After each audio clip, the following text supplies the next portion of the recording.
اللهم صل وسلم وبارك على سيدنا محمد وعلى اله واصحابه اجمعين. ازيكم عاملين ايه؟ يا رب تكونوا دايما بخير واحسن صحة واحسن حال. زي ما انتم شايفين كده معايا كيلو 2 كيلو بتنجان كان معايا بس في التلاجة بقاله يومين. هنشيل منه ايه البتاع بتاعته دي، العنق بتاعه ده، وبعد كده ايه تعالى هنشوف هنعمل بايه البتنجان الحلو ده كده اللي بيلمع ده معايا. هنشطفه شطفة حلوة وتعالى هنشوف هنعمل بيه احلى ايه بتنجان مخلل. النهاردة هناكله هيفضل معانا في التلاجة وقت ما نعوز ندخل نحطه جنب اي ايه اكلة معايا، بيبقى طعمه ايه جميل ولا غني عنه. كلنا طبعا عارفينه وكلنا بنعمله وكلنا شاطرين فيه، بس تعالوا شوفي طريقتي اللي انا بعملها بيها يمكن تستفادوا منه وتطلعوا منه ايه بحاجة حلوة كويسة. بعد كده ما شطفناه معانا حلة، وهنحط في الحلة دي مية وهنحطها على البوتاجاز وهنشوف هنعمل معانا ايه تاني. لا هنحط البتنجان فيه هحط البتنجان في الحلة. تعالوا هنشوف معانا هنعمل ايه. ما تنسونوش في ايه، في لايك حلو كده منكم وسبسكرايب علشان قناة تكبر بيكم ان شاء الله كده.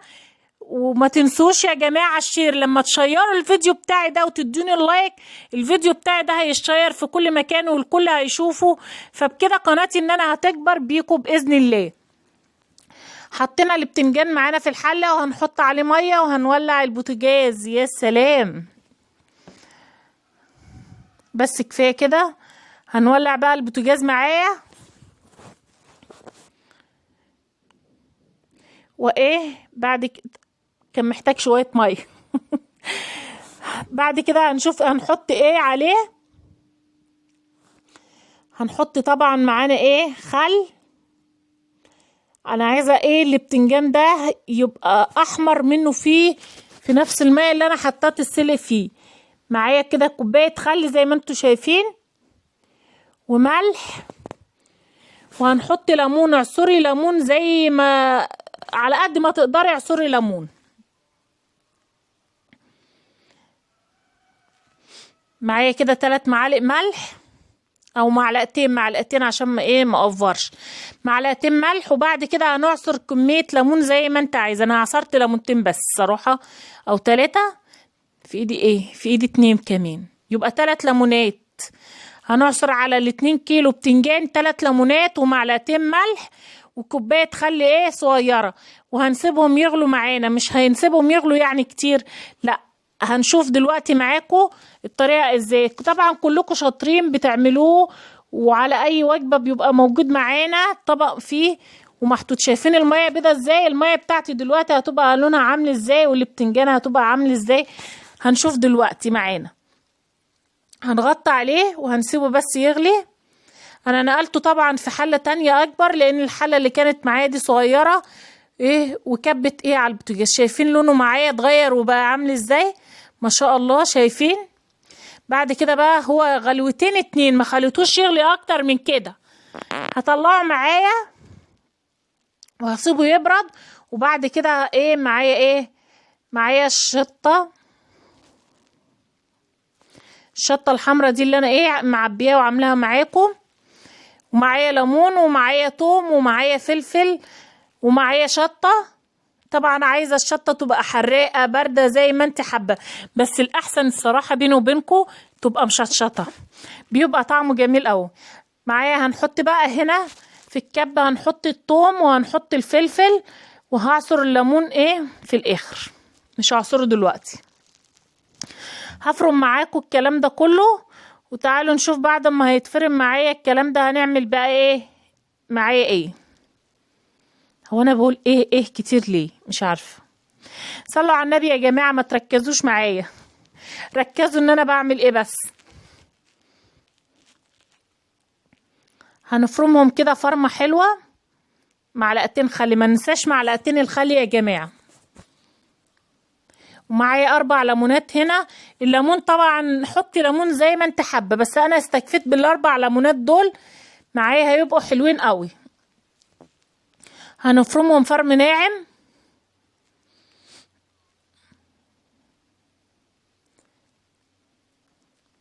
اللايك يا حلوه انت وهي. لو وصلت معايا لحد كده لحد دلوقتي معايا في الفيديو ما تنسنيش في لايك حلو من قلبك كده.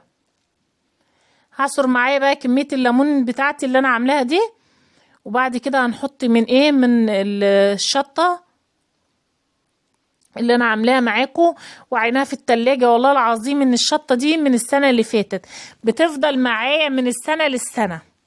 لسه هجيب بقى شطه وهعملها وهعينها، وطبعا هصور لكم الشطه اللي انا هعملها معاكم. الطريقه فعلا تحفه وجميله، بتنفعني في كل حاجه. في خلطه المحشي بحط منها، في البتنجان زي كده، في جميع كل حاجه بحط عليها من الشطه دي، فعلا جميله جدا. عصرت بقى الليمون، هنحط طبعا ملح. هظبط الملح بتاعي، وبعد كده هحط من الشطه دي وهقلبهم. وتعالوا هنشوف هنحشي البتنجان، وتعالوا شوفوا التركه اللي انا هعملها بقى في الاخر. التركه دي مني انا اللي عملتها. هرست الشطه شايفين عامله ازاي معايا؟ والله العظيم من السنه اللي فاتت محطوطه وفي التلاجة بالطريقه اللي انا بعملها بيها، تحفه. انا طبعا ما كترتش الملح ليه؟ لان هرست الشطه معايا عليها ملح، فعلشان كده ما كترتش الملح. كان ملح كده مظبوط، اللي انا حطيته مع هرست الشطه كان مظبوط جدا. هنقلبهم، وبعد كده تعالوا بقى نفتح البتنجانه معايا.